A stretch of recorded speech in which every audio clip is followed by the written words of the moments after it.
Temperature है उसको लगभग 3 से 4 डिग्री सेल्सियस आप कम कर सकते हैं हल्की सिंचाई करके। तो राम राम किसान साथियों, इस समय हमारी गेहूं की फसल अंतिम स्टेज पर है और इसके अंदर जितनी सिंचाई करनी थी, खाद डालने थे, उर्वरक डालने थे, वो हम डाल चुके हैं और इसके परिणाम स्वरूप इसके अंदर हमें अच्छा उत्पादन मिलने की संभावना दिख रही है किसान साथियों। परंतु कई किसानों के यहाँ पर गेहूं के अंदर जो उत्पादन है वो उनको कम दिख रहा है। क्या हो सकता है इसके अंदर? उनके यहाँ पर कई बार टेम्परेचर ज़्यादा होने की वजह से, मौसम में बदलाव होने की वजह से, या फिर सही समय पर सही खाद का इस्तेमाल न करने की वजह से किसान साथियों के उत्पादन में कमी दिख रही है। तो इस समय भी उस कमी को अपन बढ़ा सकते हैं और जो उत्पादन कम दिख रहा है उसको अपन सही कर सकते हैं, एक एवरेजन उत्पादन उससे प्राप्त कर सकते हैं। तो साथियों, मेरे पास आप देख सकते हैं 2 बालियाँ आपको दिख रही होगी। इसमें ये जो एक बाली है उसमें अपने को अच्छा उत्पादन, अच्छा भराव देखने को मिल रहा है। इसमें आप देख सकते हैं लगभग 22 से 23 दानों का भराव है और एक बाली है जिसके अंदर अपने को 9 से 10 दानों का भराव दिख रहा है। तो किसान साथियों, इसका जो उत्पादन है इस बाली से आधा ही दिख रहा है। तो इस समय भी अपन इसके अंदर इस प्रकार की सावधानी बरत के, इस प्रकार का स्प्रे निकाल के अपन इसका जो उत्पादन है वो अपन दोगुना कर सकते हैं। तो साथियों, शुरू करते हैं आज की जानकारी के बारे में। अगर वीडियो आपको अच्छा लगे तो वीडियो को लाइक कर सकते हैं, चैनल पे नए हैं तो चैनल को सब्सक्राइब कर सकते हैं। अगर अन्य वीडियो आप चाहते हैं, अन्य कोई क्यूरी है आपकी, तो हमें कमेंट के माध्यम से बता सकते हैं। साथियों, इस समय अपनी जो गेहूं की फसल है इसमें एक मुख्य समस्या आती है येलो रस्ट, जिसको अपन पीला रतुआ बोलते हैं।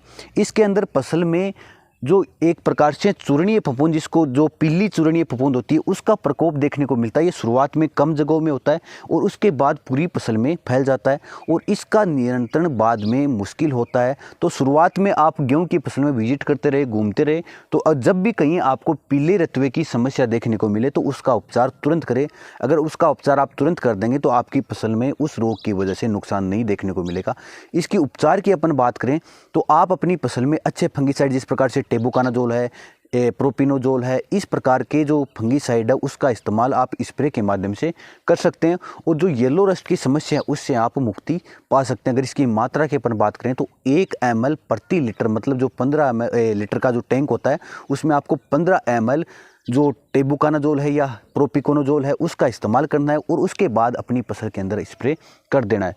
और इसी के साथ किसान साथियों, एक पॉइंट आता है सिंचाई का।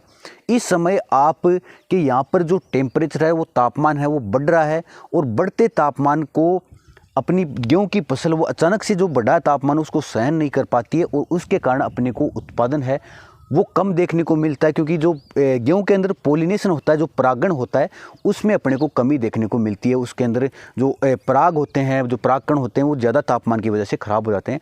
तो आप क्या कर सकते हैं? तापमान को तो आप नियंत्रित कर नहीं सकते, तो आप अपनी फसल के अंदर हल्की सिंचाई करके टेम्परेचर को नियंत्रण कर सकते हैं। लगभग टेम्परेचर है उसको लगभग 3 से 4 डिग्री सेल्सियस आप कम कर सकते हैं हल्की सिंचाई करके। तो आप सिंचाई का विशेष ध्यान रखें अपनी फसल के अंदर, तो ताकि आपकी फसल का जो उत्पादन है वो तापमान की वजह से प्रभावित ना हो। इसी के साथ आप अपनी फसल में जो दाने बन रहे हैं उसकी अच्छी बढ़वार के लिए, अच्छी साइज के लिए, अच्छी गुणवत्ता के लिए अपने यहाँ पर 0050 जो अपने यहाँ पर NPK आता है उसका स्प्रे कर सकते हैं अपनी फसल के अंदर। उसकी मात्रा की अपन बात करें तो आप लगभग 5 से 7 ग्राम प्रति लीटर आपको जल में घोलना है और उसके बाद अपनी फसल के अंदर स्प्रे आपको कर देना है।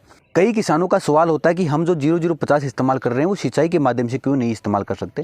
तो अगर सिंचाई के माध्यम से आप इस्तेमाल करेंगे तो उसके अंदर लगभग 7 से 8 दिन का समय लग जाएगा पौधे तक पहुंचने में 0050 को, क्योंकि आप उसको ज़मीन में डालेंगे, फिर उसको जड़ें ग्रहण करेगी, फिर उसके बाद वो पत्तों तक पहुँचेगा, फिर वो दाने तक पहुँचेगा, इसमें टाइम लग जाएगा। और 0050 एक चिलिटेट उर्वरक है, तो अगर आप उसका स्प्रे करेंगे पत्तों के ऊपर तो पत्तों के अंदर जो भी स्टोमेटा होते हैं उसके माध्यम से वो पौधे उसको ग्रहण कर लेंगे और इस्तेमाल कर लेंगे और इसका परिणाम अपने को जल्दी मिलेगा।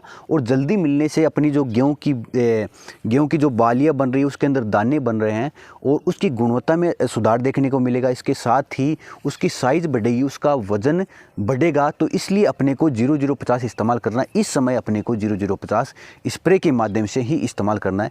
तो इस प्रकार की सावधानी अपने खेतों के अंदर, अपनी फसल के अंदर, गेहूँ की फसल के अंदर रख के आप अच्छा उत्पादन प्राप्त कर सकते हैं। धन्यवाद किसान साथियों।